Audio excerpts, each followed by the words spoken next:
Hi, my name is Scott Ray. I'll be doing a video presentation and reflection for Intro to Teaching and Assessments.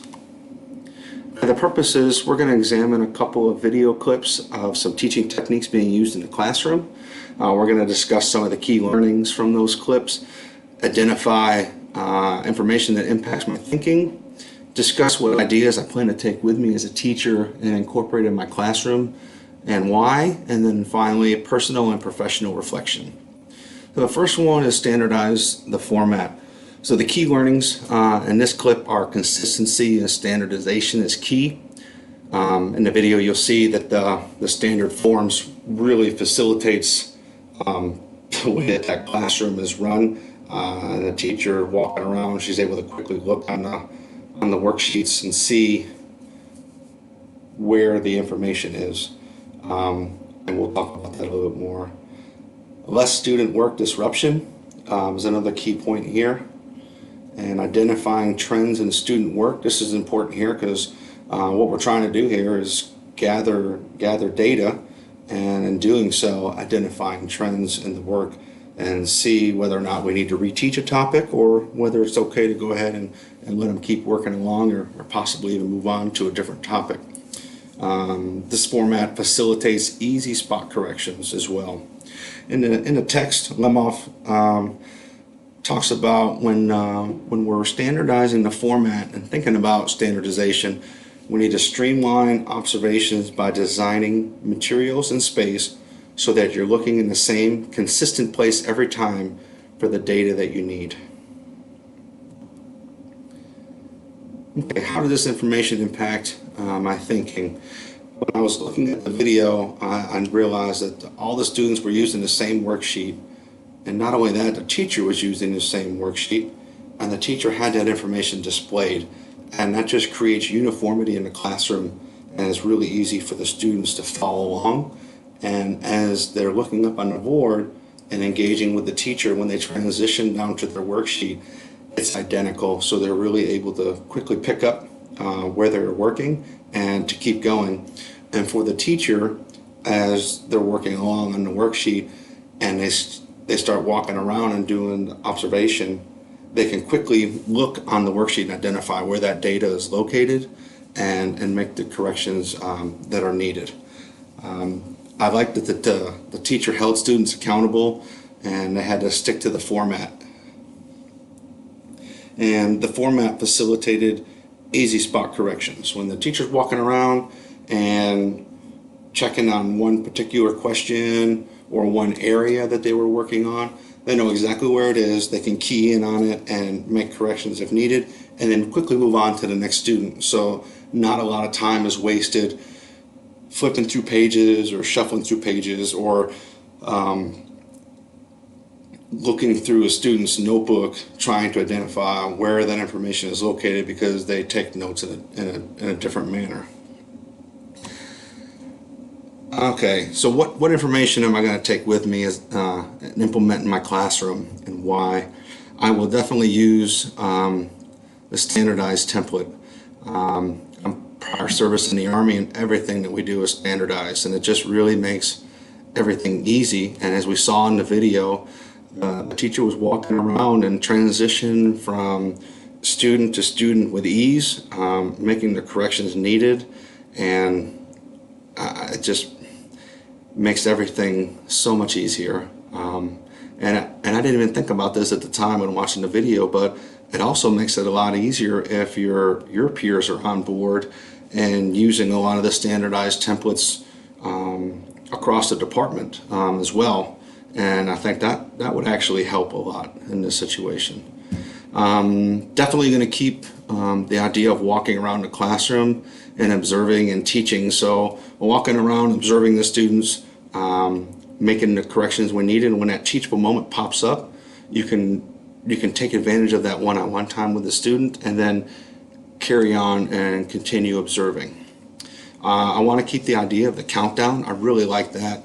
It really forced everybody to stay on task and just held them accountable. You know, everyone has to answer the question, and it's going to be timed. It's kind of like either you know it or you don't, and we're going to identify which one of those is and work through it together. Personal and professional reflection, I thought this was a very beneficial technique, and I thought that the video was a great visual display of how the standardized format can be used in the classroom, and how well it facilitates a lesson.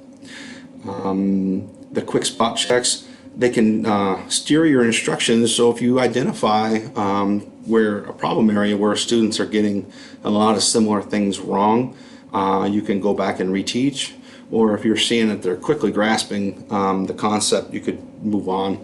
And I think this is definitely a concept that can be applied in other areas of the classroom. For example, if you write the homework assignment, or what is going to be done each day, what are we going to be doing in class today? I get that question all the time. If that information is available in the same spot on the whiteboard every day, they know where to look, and it just kind of eliminates those questions and really saves a lot of time answering every single student, the same question. All right, affirmative checking. The key learnings for this clip are checkpoints, data collection, and specifically data collection from every student. Student-teacher accountability for achievement. So not only is it the student's responsibility to demonstrate mastery and achievement, it's also the teacher, and we'll see that as we go a little bit further in the slides, but it is definitely, you can see it in the video clip. So the author Lemov, when we were reading through affirmative checking, offers that we should insert specific points into our lesson when students must get confirmation that their work is correct, productive, or sufficiently rigorous before moving on to the next stage. Okay, how did this impact my thinking? Well, I thought, coming from the standardized format clip, I thought, hey, this is plays well with this. So standardized format facilitated the affirmative checking. The teacher in the clip was walking around and very quickly looking for certain information in a certain spot, and that was able to be done because of the standardized format, and he was able to do the affirmative checking and move on. It's a great new tool to include during classwork. I mean, the idea of this is definitely new to me, so something that I might consider in the future. However, I think it's only applicable to classwork. Definitely can be a time saver, and absolutely an indicator for the need to reteach. So because the students are going to be checking in, you'll quickly know if you're seeing a lot of kids having the same problems, and if you need to stop where you're at, like they did in the video, and go back and reteach something. Okay, what am I going to take with me as a teacher? The checkpoints, and again, walking around in the classroom. I like the idea of the checkpoints because it's just great to be able to gauge how your students are progressing through the lesson and through the time that you have with them, so that the time is not wasted. When you think everyone is doing well because they haven't raised their hands, the checkpoints kind of force them to check in with you, and they've got to demonstrate that they have the ability to do it before they can move on. I definitely like the idea of including every single student instead of just a sample of the class. It really gets everyone engaged, and the way that they did that in the video was really easy and didn't even take up any more time, having them check in the way that they did it there. So just a great way to include everybody, and the teacher was very efficient. I love the idea that he was able to just quickly move in to the student, know where he was looking, and then he would just say go, simply go, or move on. And very efficient way of conducting the class, checking in with the students while they're doing the classwork. Personal and professional reflection, definitely a great tool. I enjoyed learning about it, and I will be incorporating it in my lessons for classwork. Can be applied to both independent work or group work. I like it because it keeps students on track, and it definitely allows time for one-on-one if students are struggling. When they complete one or two questions, whatever kind of a checkpoint you set up, if you see that they're struggling, you can stop and kind of help them out and give them the help that they needed. And it really won't hold the rest of the class back too much, because when you are checking in with the rest of them, it's going to go pretty quick, except for those that might need just a little bit of help. And this allows for that extra time. I think it works best if incorporated with standardized formats, as I talked about before. All right, finally, no opt-out. So the key learnings for this clip was, I think number one, it's not okay to not try. And that can be done by just eliminating the option to opt out. Just make it not an option to say that I don't know. And I think that that's a culture that will have to be learned. Students take responsibility for their learning. And this technique helps students that genuinely don't know, while also including students that do know. And we will talk about that here in just a minute. But first, from the author Lemov, he offers, turn I don't know into success by ensuring the students who won't try or can't answer practice getting it right. I really like that. All right, how did this information impact my thinking? I realized that I'm guilty of this, as that it's really easy to call on the same students. You have some really active participants, and they know the answer, and they're pleasers, and they want to give the right answer, and it's easy to call on them to keep the class moving, but it's really not a good indicator of how things are going in the class, and you could have some students being left behind.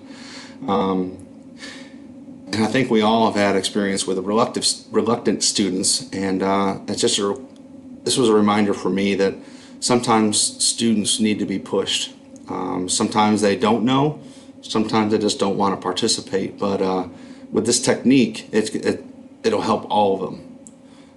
Some students just don't know and they need hints, and I like this because this is a technique that allows the students that do know the answer to become involved and help out their peers. So what information am I going to take away?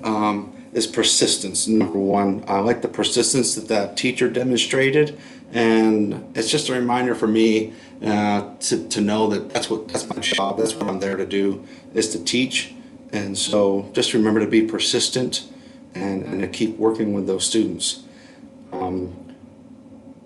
Peer help, I'll definitely rely on the peers, as I think it's an opportunity for the peer that does know to get an extra little bit of refresher and to learn the information, because they're telling their peers how to do it, or they're giving hints and demonstrating their knowledge as well. As I stated just now, beneficial to students that are trying. So if they don't know and they're definitely willing to try, this is where their peers will be very beneficial.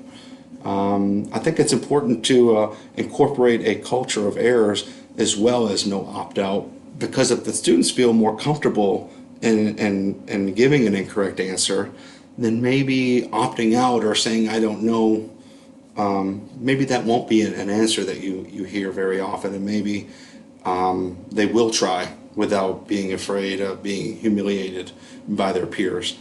Don't waste too much time, but it keeps the students engaged, so I really like that. All right, personal and professional reflection. Again, another reminder to exercise patience and don't give up on a student that's being reluctant and says they don't know. Incorporate other students, and that student that's being reluctant might respond a little bit different than just constant pressure from you. This technique keeps everyone in the classroom engaged, ones that do know, ones that don't know that are trying, or a reluctant student that doesn't want to participate and just says I don't know, hoping that you'll move on. It could be very easy to allow students to say I don't know, and in the rush that we get in just to move on to another student. And this one kind of sticks with me. It's just a reminder that some students get lazy, and if you let them be lazy, then this is something you're going to hear a lot of. I don't know. And I think if we just keep a little bit of pressure on them and stick with them, let them know that we're not giving up on them and that we really want to hear what they have to say, then I think this is a good technique to do that. All right, and reference was the I'm off. Teach Like a Champion 2.0.